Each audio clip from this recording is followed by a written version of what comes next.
తెలంగాణ ప్రభుత్వం విద్య మరియు సంక్షేమ మౌలిక వస్తువుల అభివృద్ధి సంస్థ సహకారంతో ఇబ్రహీంపట్నం నియోజకవర్గ పరిధిలోని మంచాల మండల కేంద్రంలో కస్తూరిబా గాంధీ బాలికల విద్యాలయంలో 3,25,00,000 వెచ్చించి నూతన జూనియర్ కళాశాల భవనానికి ఎమ్మెల్యే మల్రెడ్డి రంగారెడ్డి శంకుస్థాపన చేశారు.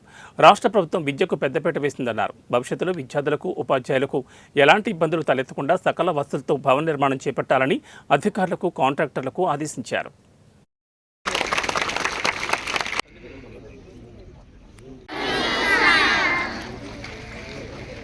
మేడం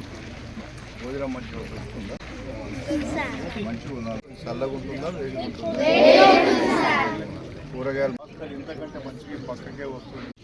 హాస్టల్లో ఈరోజు 368 మంది విద్యార్థినీలు ఉన్నారు.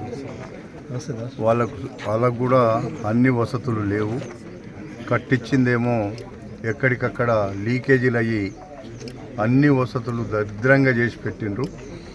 ఈరోజు 3,25,00,000 రూపాయలతోని ఇంకొక 300 మంది పిల్లలకు ఈ హాస్టలు ఈ పాఠశాల పేదవాళ్ళు ఎక్కడ కూడా పిల్లలను చదివించలేనటువంటి పరిస్థితిలో తల్లిదండ్రులు కూలీనాలి చేసుకొని ఇక్కడ చదివిస్తారు.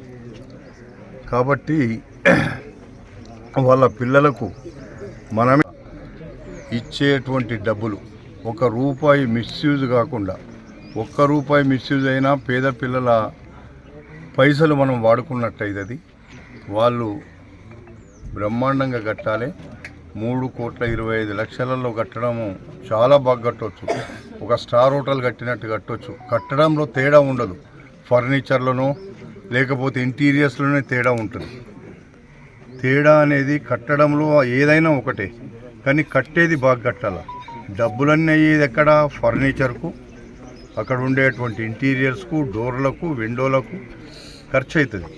కానీ రూఫ్ వేస్తేనో గోడలు కడితేనో చూస్తుంటే అది ఒకసారి మీరు చూడండి ఎంత దరిద్రంగా ఆ పిల్లలు బతుకుతున్నారో అర్థం చేసుకోండి.